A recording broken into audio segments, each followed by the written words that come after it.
Hello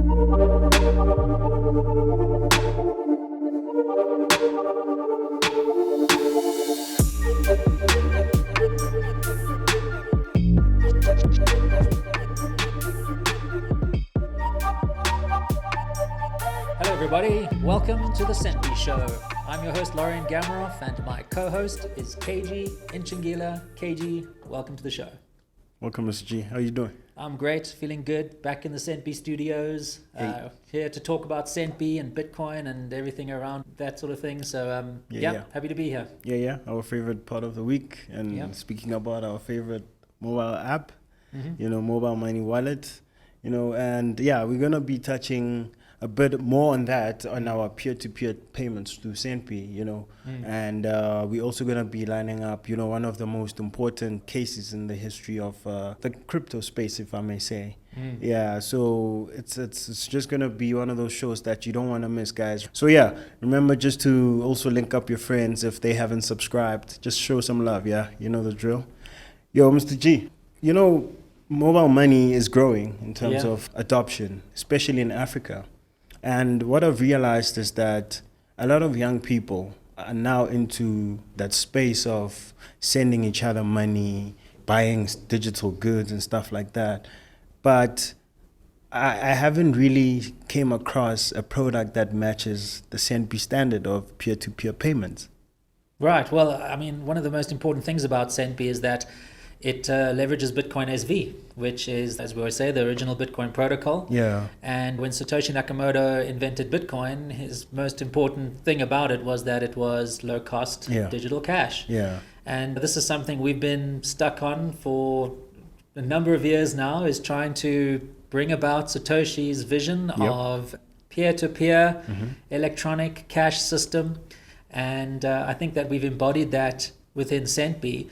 But you mentioned mobile money and Africa, and of course, that's what we are. We're a mobile money app, and we are trying to leverage Bitcoin SV to make mobile money better. Yeah, because like I'm saying, it's a common thing in Africa, sending money through mobiles and stuff, but I haven't really came across products that are, if I may use the term, like super app in a sense, like they are solely focusing on sending money and locally and also just buying airtime or data. And for me, I feel like it's limited if you want to capture the younger crowd.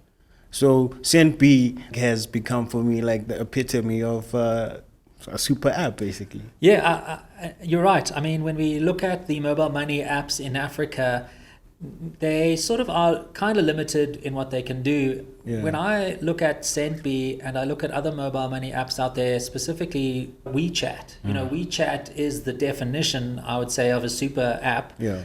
People do everything in WeChat in Asia. So we definitely are inspired by WeChat.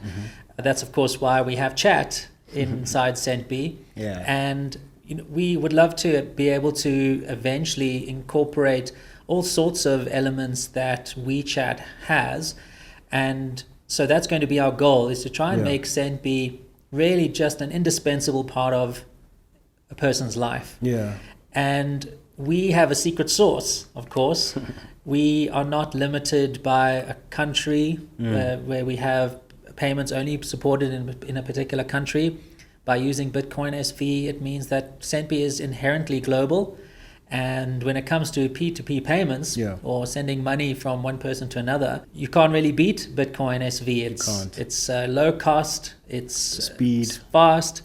And as I said, it's global. You can send money to your friend next door to you, or you can send money to your mom across the continent, and the fees are the same. That's pretty awesome, because looking at this current space, there's a lot of products, but when it comes to fees, the competitiveness becomes a little bit limited. And what I see with Centbee, we literally coming with a need in that space that, our product serves a wider crowd, lower fees, faster transactions, and at the same time, it's easier to also onboard. So I really think the fact that Centbee is the way to be looking at mobile money apps of the future, basically. Definitely. I think if you are used to mobile money, if you use mobile money in your day-to-day life, then give Centbee a try, because it works just like the mobile money apps that you used to. But you're going to see that we are not just trying to compete on cost. Yeah. We are trying to bring features that, as you say, are for a young person that are meaningful and relevant. Yeah. And one of the most important things when it comes to payments is that conversation. The social element. The social element, being able to connect to your friends and to be able to have a conversation and be able to send them money. And that's really embodied in our chat pay. So within the chat client that we have within Centbee, you can chat to your friends and you can send money.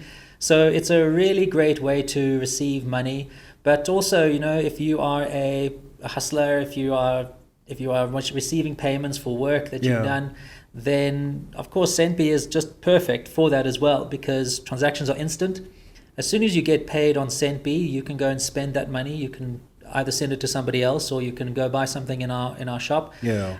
So I highly recommend people, if they are looking at mobile money apps today and they want something that's just a little bit more user-friendly, that is a bit more interesting and exciting, and of course has that global element, then absolutely give Centbee a try.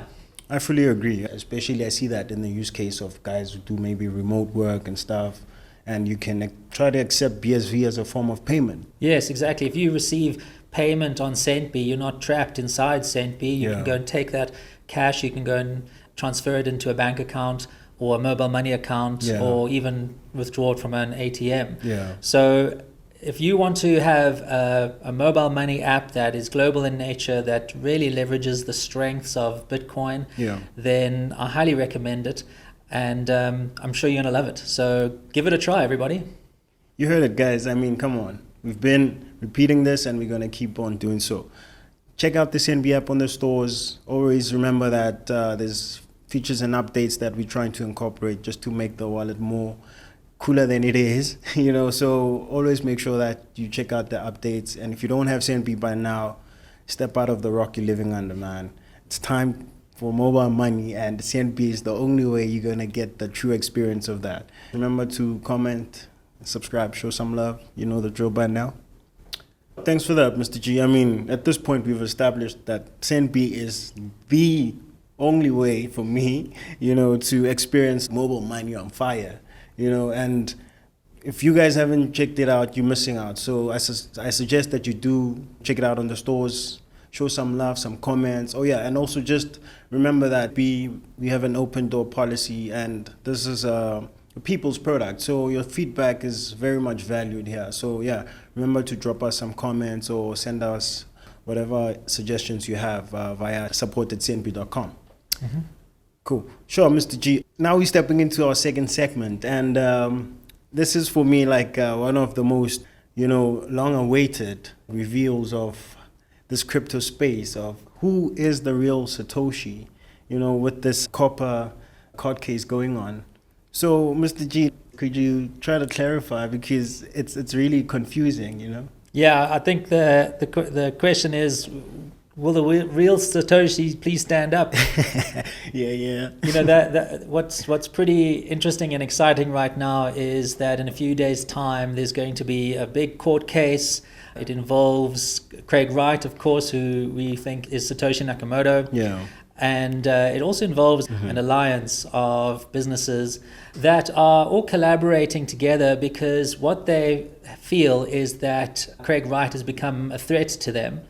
And they wanted to settle the question once and for all. Yeah. You know, for years now, Craig Wright has openly acknowledged or said that he is the inventor of Bitcoin, Satoshi Nakamoto. Yeah. And because he hasn't proven it in the way that the crypto community would be happy with, you know, and the way they would be happy is if he moved some of his Satoshi coins. Yeah. The question has always been up in the air whether he's Satoshi or not. Yeah. And of course, the identity of Satoshi Nakamoto for a lot of these businesses, especially these exchanges like Coinbase and Kraken and OKCoin, as well as other companies, if you think about MicroStrategy, what they have is a significant holding of Bitcoin, or BTC, should I say, BTC. Yeah. And so Craig Wright coming and saying, well, he's the real Satoshi Nakamoto, and BTC is just passing off as the real Bitcoin. And Craig Wright, he is making an issue now of the copyright over the Bitcoin white paper. And in fact, the copyright was granted to him in the UK. In the UK, yeah. And he's calling out BTC as not the real Bitcoin. And in fact, people who are calling it Bitcoin are passing it off as the real Bitcoin. And that's a legal issue. If you are selling sugar, water, and calling it Coca-Cola and it's not Coca-Cola, you're passing it off as Coca-Cola, that's illegal. It's quite funny with that analogy because it's quite clear that if you're doing something like that, it is illegal. But here we are in this crypto debate of saying this is what it is and this is what it's not. But people are still sticking to what it's not just to push a certain narrative. Well, the thing that they're trying to retain is ownership of the brand, Bitcoin. Of course, that name is very important because when people invest in BTC, they think they are investing in Bitcoin because that's what it's called. Yeah. But also, if it turns out that Craig Wright is Satoshi Nakamoto and he is now going to try and reclaim his rights over the ledger that was initially created, and also, as I said, the copyright to the name, then it means that the holders of BTC could very well face a lot of volatility in the markets to come, because of course we all know that cryptocurrency is not valuable because it is a useful technology and has all these fundamentals that make people want it, but really it's speculation. Yeah. And so if it turns out that BTC is understood to not be the original Bitcoin, and in fact maybe even is illegally claiming the name Bitcoin, of course people who hold BTC could be facing a massive shock in the price of that currency. So the members of this organization, COPA, the Crypto Open Patent Alliance organization, and of course, as I said, it has Square, which is Jack Dorsey's company, significant Metaverse. players, BitPay. They see Craig Wright as a risk, and they want to shut him down. And the only way they think they can shut him down is if they can take him to court and they can finally have a judge take a look at the evidence. And then if the judge declares that that evidence isn't the sort of evidence that can make a determination about the identity of Satoshi Nakamoto, and it turns out that Craig Wright has actually just been lying the whole time, then at least COPA and the people in the BTC community can finally say, all right, we're done with it. He's been discredited, and we don't have him as a risk. A problem anymore, In fact, Coinbase famously in one of their prospectuses say that the identity of Satoshi Nakamoto, if it revealed, could be a risk because then it could affect the markets. So COPA has now come along. It's now a few days away before there is a court case where Craig Wright is now going to have to bring all his evidence to the judge, all his witnesses and everything like that. And they can go and hash it out in the courts. People are still in doubt that Craig is Satoshi because there's sort of also reveals of fraudulent documentation that was manipulated in some way. Well, when they say fraudulent documentation, of course, we don't know what's fraudulent and what's not. I mean, that has to be decided by a judge. And so right now, in the court of public opinion, everybody's coming up with their own judgment based on which faction they're aligned with. So it's so important now, I think, to finally put this question to rest. Who is Craig Wright? And what connection does he have with the original Satoshi? And can we finally put that matter to rest? And either we put him behind us, at least in terms of him being the Satoshi Nakamoto that he's claiming to be, or can we finally acknowledge that he is in fact the original creator? Now, of course, it doesn't really matter in terms of the identity of Satoshi Nakamoto but Bitcoin succeeds, because Bitcoin SV at the end of the day is just technology. It's not a human being. It's not that we need to put faith in a human being for Bitcoin SV to work. The question is, does the technology work? And can it do all the things that we hope it can do?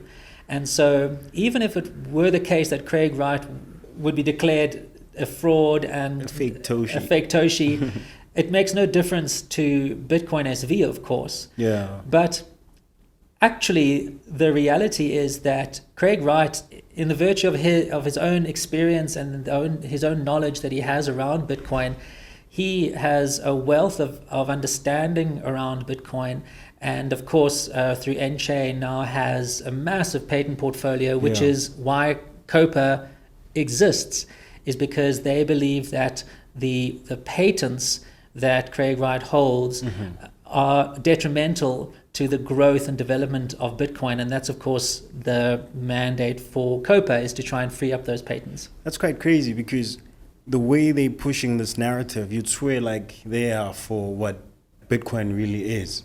But if you actually like look at it with the micro lens, you see that these guys are literally trying to push a narrative or an agenda that facilitates them to do what they've been doing all along. Yes, which is basically listing tokens on exchanges and making a huge amount of money. Ripping people off. Well, I mean, the entire business models of these exchanges is for people to come and trade these cryptos.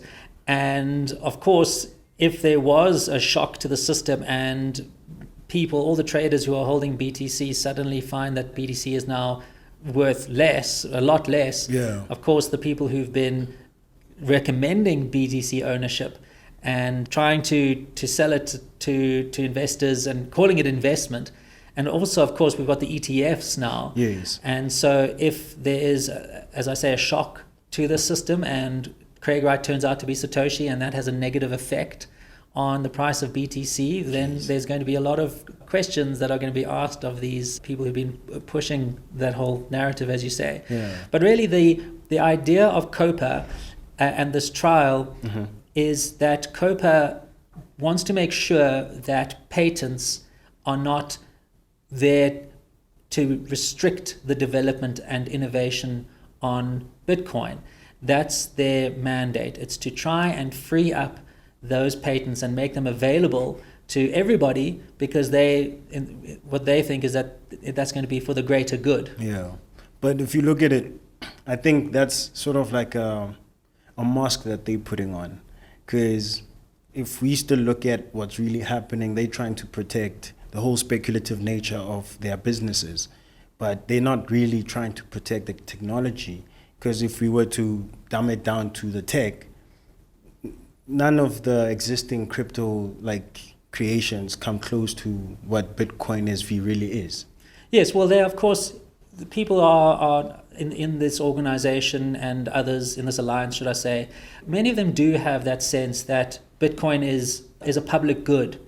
And there shouldn't be any restrictions, or there shouldn't be any patents that lock up very important IP that can benefit people in the long run. So the stated goal of COPA is to try and create a world where people can openly innovate on Bitcoin.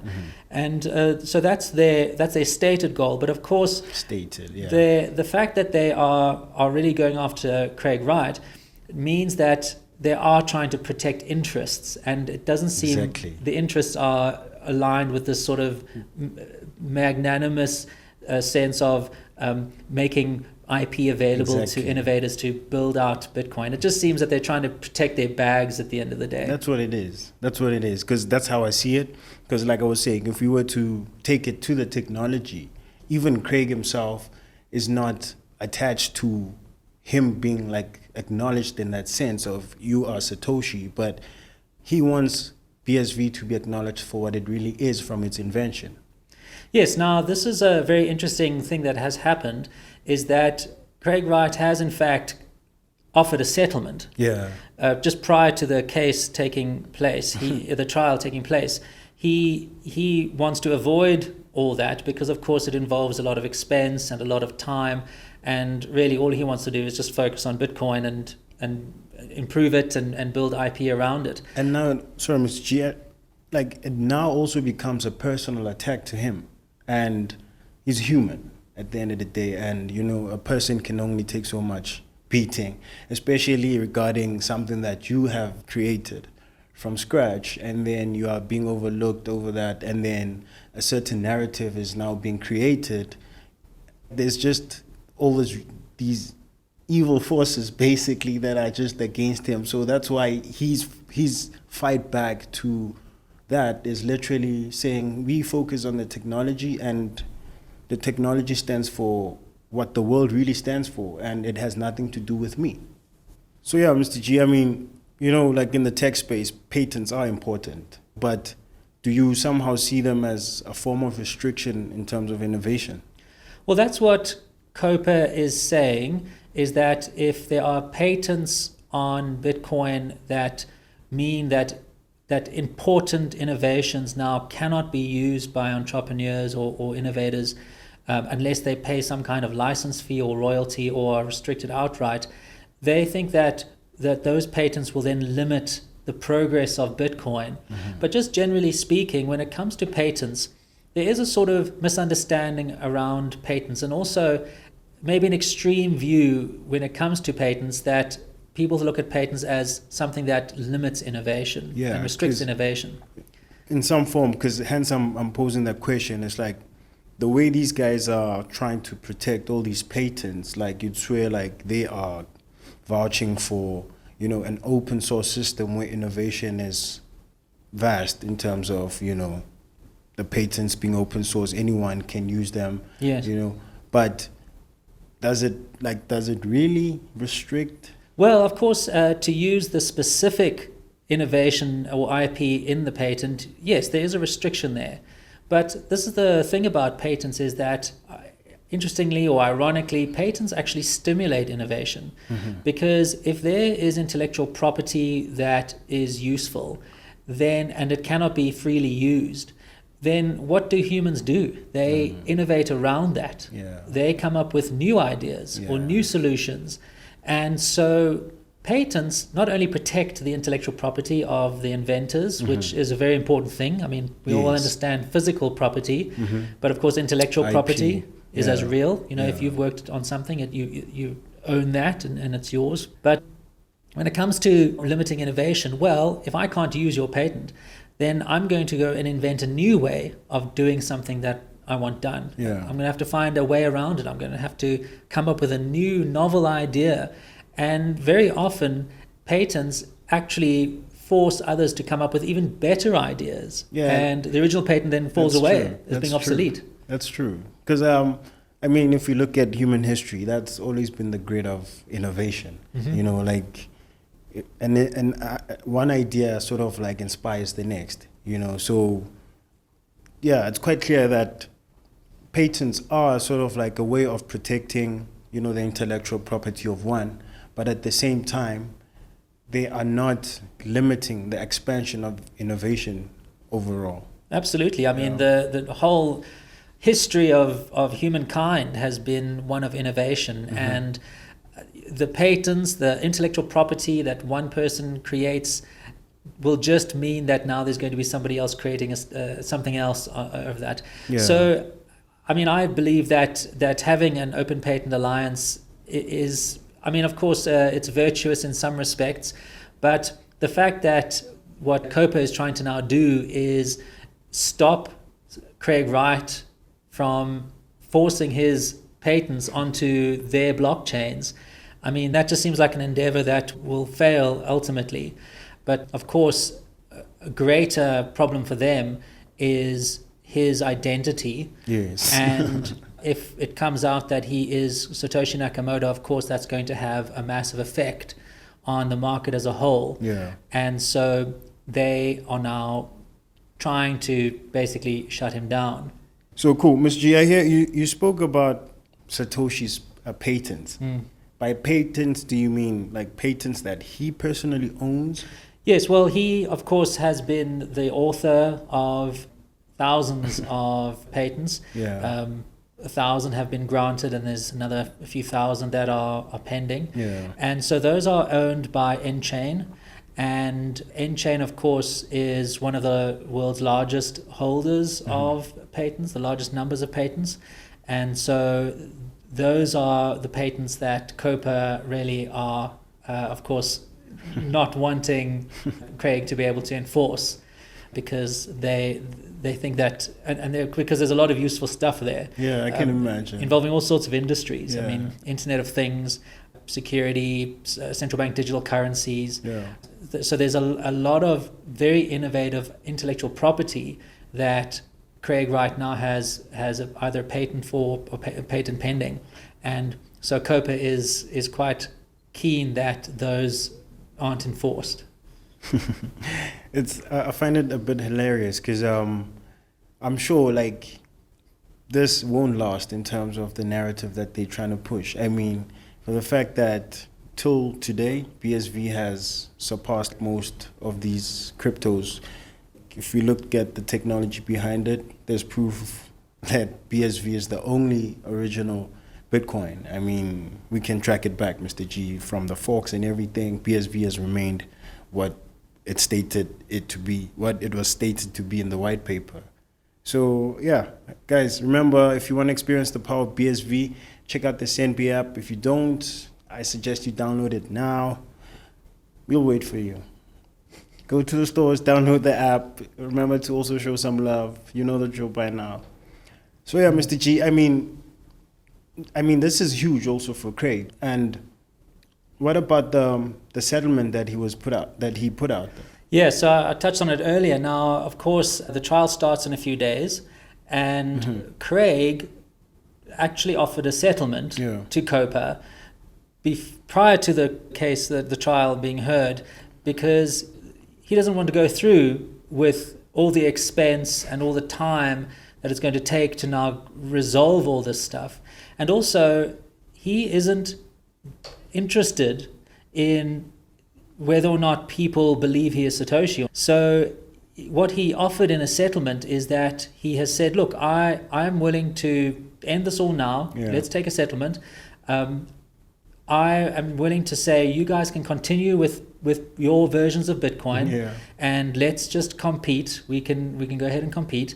I'm not going to make you guys admit that I'm Satoshi Nakamoto, but what I do want is for you to admit that BSV is the only Bitcoin version out there that conforms to the original Satoshi Nakamoto vision of what Bitcoin should be. So what he's basically offered them is an olive branch. It is a peace offering. Because I was about to say that for how Craig has been painted in the crypto space, it's quite noble for him to act the way he did. Because if it was someone who they claimed to be as egotistic, or this wouldn't have went this route. Absolutely, and you can see that it's not for financial gain. He just wants Bitcoin to succeed. Yeah. And he has some very, very important claims. At least he has rights that he could enforce, which would be the ownership of the original blockchain ledger or the database. He has database right over Bitcoin, and that means all the different versions of Bitcoin that grew from that original ledger when we had the forks, the different versions of Bitcoin, when BTC split away from Bitcoin and Bitcoin Cash. Now, all of those versions of Bitcoin all stem from that original database ledger. Yeah. And of course, the software is open source, but the data itself, he has ownership rights over that, so to speak. Yeah. So he offered an olive branch, a peace offering, and in that settlement there were two important things there that he offered them. He said, because of course the first one is that since BTC and BCH and those forks of Bitcoin that grew from the original database ledger, what Craig Wright has, if he is Satoshi Nakamoto, of course, is that he has rights over that database. And by producing a new cryptocurrency from that original database, well, Craig Wright has database rights over that. He owns that, so to speak. And so what he could claim is that now his rights have been infringed, and he could now present that in court. And so as part of the settlement, he said, look, I'm going to waive that. I'm going to not make a case of that. And so that was the first part of the settlement, which really, if you think about COPA and what they want to do, is they want to make sure that there are no rights that can be enforced to stop those Bitcoins, those versions of Bitcoin from growing and developing. So he said that. He said, well, I'm going to waive that right to the database. And the second one is, of course, the passing off claim. And so the passing off, if they are calling themselves Bitcoin and it's not the Bitcoin that he created, well, then again, they're infringing on his rights to the name Bitcoin. True. And so in the settlement, he said, look, I won't enforce that right. I'll allow BTC to carry on being called Bitcoin, and we can all acknowledge that there are different versions of Bitcoin. But what was important is that he said, well, first of all, stop harassing me and trolling me on social media and all that, and calling me a fraud. And another important part of the settlement was that they don't have to acknowledge him as being Satoshi Nakamoto. But what he does want is for them to acknowledge that Bitcoin SV represents the original Bitcoin according to what Satoshi Nakamoto designed. So really, when you look at that and you look at the settlement, you can see that he isn't interested in his identity being known. He's saying, look, I'll stop worrying about that. I'm not going to worry about people. It's not important. It's not important if everyone knows that I'm Satoshi Nakamoto. Fine. But I do want people to acknowledge, and I want the people, the members of this alliance, to acknowledge that Bitcoin SV is the original version of Bitcoin. And then, of course, other things. Interestingly, he wants them to make a donation to a charity. I saw that. And I was like, with all of that, Mr. G, for me, it's a true reflection of what kind of a person he is. Because if he doesn't want, that self-glorification and says, guys, let's focus on the tech for what it really is. Let's compete. That's honestly, it confuses me further that these guys would want to sort of fight a man like that. Well, I mean, they turned the settlement down. It didn't take them very long. They received it, and within a few hours, they made a public statement saying they're not going to accept that, which is surprising. Because, like I was saying, for me, it's a mosque that they're just putting out there. Yes. But if you actually look at it, for the fact that they are willing to take this all the way, it also shows that, I mean, they're big boys. They have the big bucks to stretch this case. But for the fact that Craig looks at it in a human form of saying it's taking a toll on myself, so I'm going to exclude myself from that, and guys, let's focus on what this conversation really is about, which is the tech. It's about the tech. It's about Bitcoin. Craig Wright just wants Bitcoin to succeed. At least the vision that Satoshi Nakamoto put down. Peer-to-peer electronic cash, a massively scalable ledger. So it's just interesting that COPA didn't take the settlement and are willing to now take this to court and deal with, which seems to be an unwinnable case, if you ask me. They have the bucks to stretch it, Mr. G. Well, I mean, they don't have the truth on their side, of course. Definitely. So what's going to seem to happen is that this trial is going to continue, and Craig Wright, no doubt, is going to bring all the evidence that he has, including witnesses and all that, and the judge is going to take a look at it. And really, once and for all, the question of Satoshi Nakamoto, the identity of Satoshi, and who Craig Wright is going to be, there's going to be a judgment. And frankly, I'm very excited about that, because I would love this whole question to be put to rest.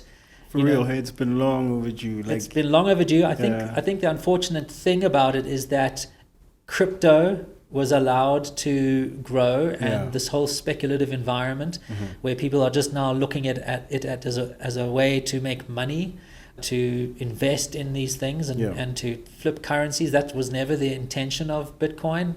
It was never meant to be digital gold or an investment. It was meant to be digital cash. Yep. And so that really, the whole thinking around BTC and the whole crypto sphere has essentially retarded the development of Bitcoin. Yeah.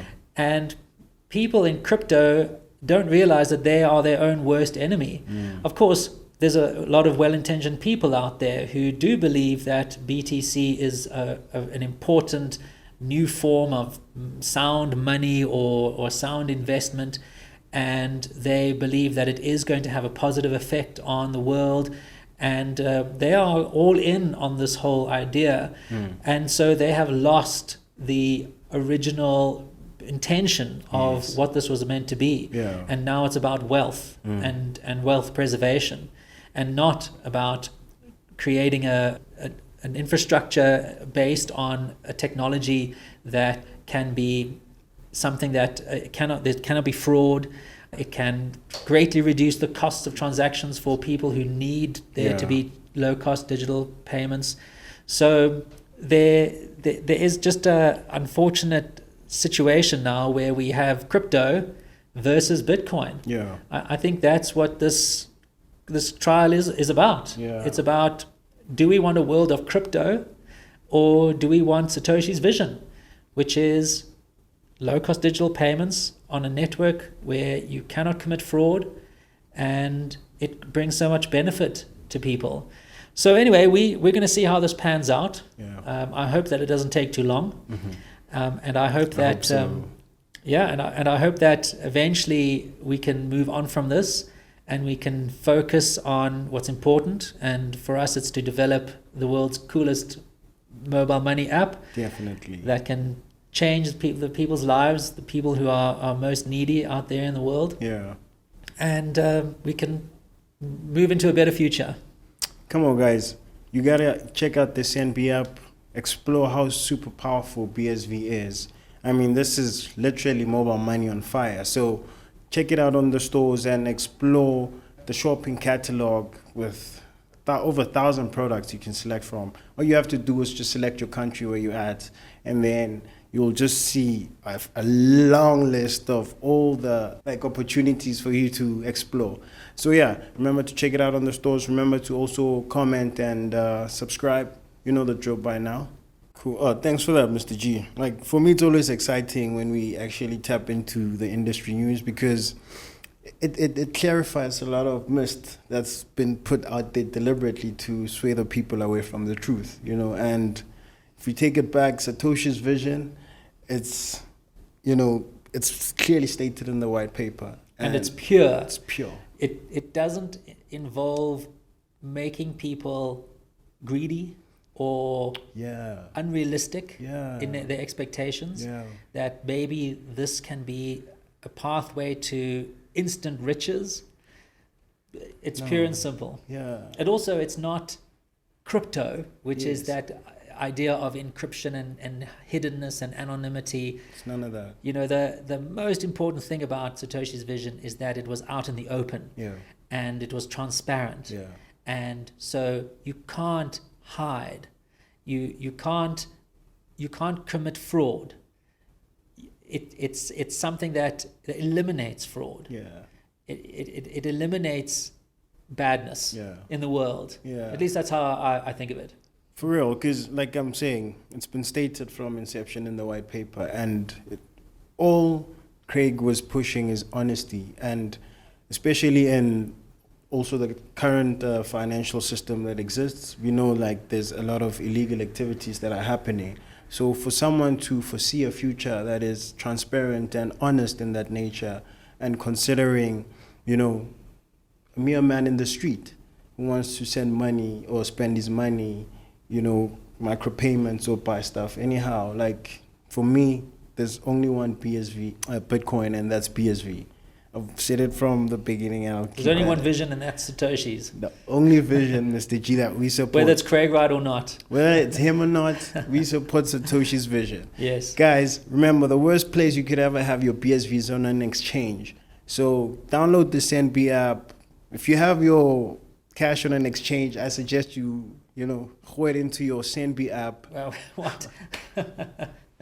Just chuck it there, bro. Sorry, man. I'm getting all local now. Remember, if you have some BSV on an exchange, I suggest you actually just send it to your Centbee wallet and experience the true power of BSV, because it's literally cash, like money that's spendable, not all these speculative coins that you see out there that are ripping people off and are also irregulated. So remember to check out the Centbee app on the stores, explore the BSV power through Centbee. This is mobile money on fire, yo. You know the drill by now. Sure, Mr. G, thanks for that. We're going to be tapping into this week's questions and feedback from our guys. Our first question on X comes from El Aviv. So they're asking, which crypto exchange does Centbee accept for BTC transactions? Okay, well, I mean, the important thing there is BTC. Of course, Centbee is a BSV wallet, Bitcoin SV, so we don't support BTC. We don't, in fact, support any other cryptocurrency, blockchain currency. We're a single currency wallet. We support digital cash in the form of Bitcoin SV. So there's no exchange that we can offer that you can send your BTC to Centbee. But of course, if you have BSV on an exchange, Bitcoin SV, then feel free to send it to Centbee so you can actually go and use it instead of just parking it on an exchange and hoping that you can flip it in and out of currencies and make money. Yeah, no. Guys, remember, this is about mobile money, being able to spend as little as $1 to buying your everyday needs. So, check out the Centbee app, Like I was saying, if you haven't used or downloaded Centbee, step out of the rock you're living under. So, Mr. G, our second question comes from Collins, and he's saying, how can I make more money on Centbee? Yes, so now remember, it's not an exchange and it's not about earning money from your BSV. It's not about the volatility of the price.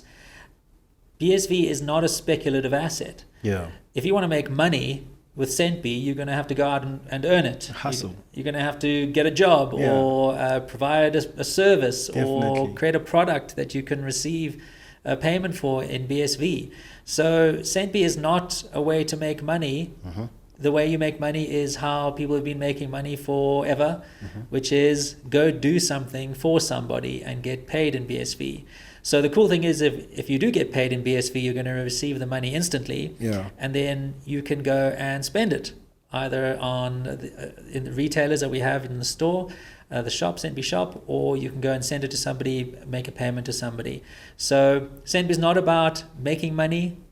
Your job and the things that you do for people, that's how you make the money, but you can certainly receive payment inside Centbee. Straight up. I mean, for me, it's getting clearer and clearer every day. If you haven't really caught up with our previous shows, I suggest you do so. Subscribe, follow us. And guys, Centbee is the only way currently you can experience the power of BSV in a real world. Like you can literally, someone can send you cash now from overseas. You can explore the shop now. You can send cash into your bank account now. Like BSV is about the now. And if you don't have Centbee wallet, download it now.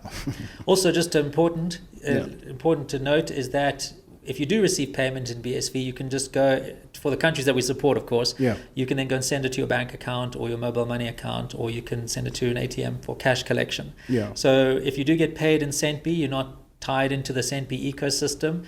You can go and cash out for the countries that we support. So just check the bank transfer option. If you go to the send screen and you just tap the little plus button at the bottom right, you can then go and add a bank recipient or a mobile money recipient or a cash collection recipient, and then you can go and send your BSV to that bank account, mobile money account, and be able to receive the cash from there. It's as easy as that, guys. Thanks, Mr. G. We're going to be tapping into our third question. Our third question comes from Mohammed. So he's saying, well, since day before yesterday, I couldn't buy a recharge card on Centbee. I don't know what's the problem. Okay, so one of the things that we offer for many countries is the ability to recharge your mobile with data or with call time.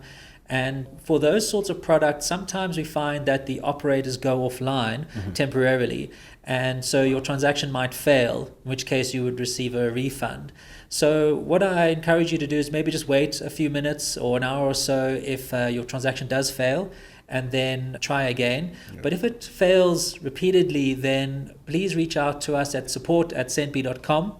And one of our support consultants will help you through that, and maybe we need to go and check the operators or something like that. Yeah. So Mohammed, thanks for that question. If you can reach out to us at support@centbee.com, we certainly can help you out. Cool, thanks Mr. G. Thanks Mohammed. Yo guys, remember Centbee is the people's app. Your suggestion is valued. So feedback when you're using the product, if you experience any glitches, any delays, just hit us up on support@centbee.com, or you can send us on socials. Like, we are reachable, man. So yeah, thanks for that, Mohammed. Mr. G, our fourth one comes from Eric. Eric says, when will Centbee be ready to use in UK retail stores? Yeah, well, easy answer to that one is Centbee is already available in the UK. If you are in the United Kingdom, then you can go and tap the shop menu item and choose the United Kingdom, and then you will see a list of all the retailers and brands that you can go and spend your BSV at. In fact, we're not just available in the United Kingdom. You're going to be surprised that we are in 100 and something countries. 175 plus. So if your country, if it's listed there, it probably is. Go and have a look, and you're going to see the spending options that we have available. We are constantly increasing the options available in those countries, and so keep checking back. If the place that you want to go shop at isn't available, maybe it'll be available soon. Good.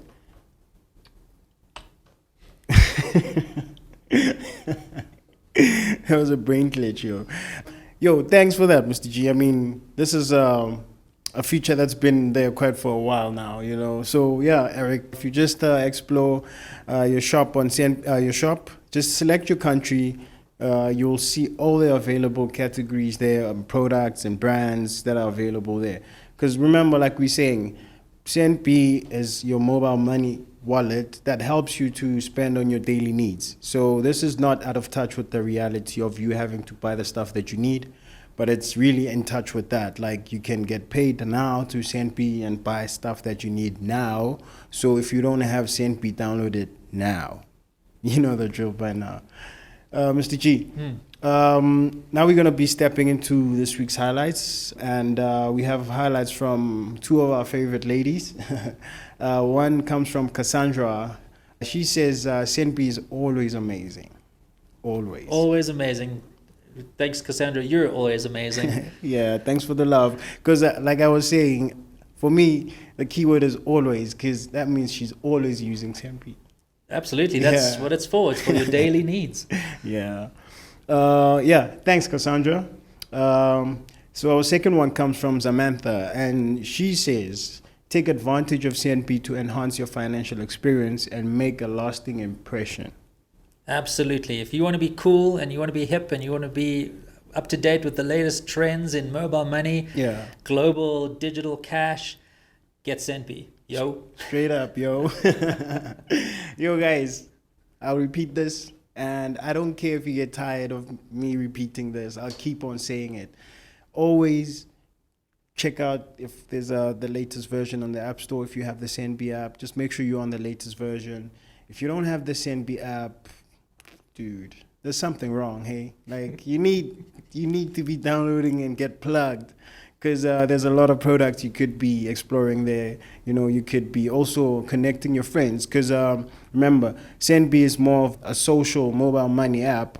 Social payments, so it helps you to also stay in touch with your reality, basically. You can chat with friends, be the one who's buying the pizza today. Speaking of which, there's a new feature we'll just quickly drop. We're working on right now, which is group chats and group payments. So listen out for that. Oh man, that's exciting. Oh man, Mr. G, this is awesome. Because I remember when we first started having a chat about this feature, and it was way back, probably 3-4 years back, and seeing it come to life, it's very heartwarming for me because it goes back to, Satoshi's vision. We are trying to, work parallel with that because it is about activating people's lives, micropayments, being able to spend cash the way they want without ripping people off, Yeah. Cool. Thanks, Mr. G. Thanks, Amantha. So yeah, guys, remember to check out the Centbee app on the stores. Remember to subscribe, and also check out the app on the stores. And yeah, man, see you again next week, Mr. G. Thanks for a dope show. Thank you, Kage. Thanks so much for that show. It was nice to be able to talk about our peer-to-peer payments, which is a very important aspect of Centbee, global peer-to-peer payments, very low cost. And then, of course, touch on an interesting and exciting trial that's going to be happening in a few days' time. The question of who is Satoshi Nakamoto, which is the real Bitcoin. I think it's going to be surprising and probably shocking in some respects. But we know that the technology that Centbee leverages, the Bitcoin that Satoshi envisioned, is something that is certainly transformative. It's going to change the world. It's going to enable people to make low-cost payments globally. And that's really going to have a huge impact on humanity as a whole. So we're very excited about BSV. Whether or not Craig Wright is Satoshi Nakamoto makes no difference to us. So, Kage. So thanks everybody for joining us on the Centbee Show. Please come back soon. Awesome.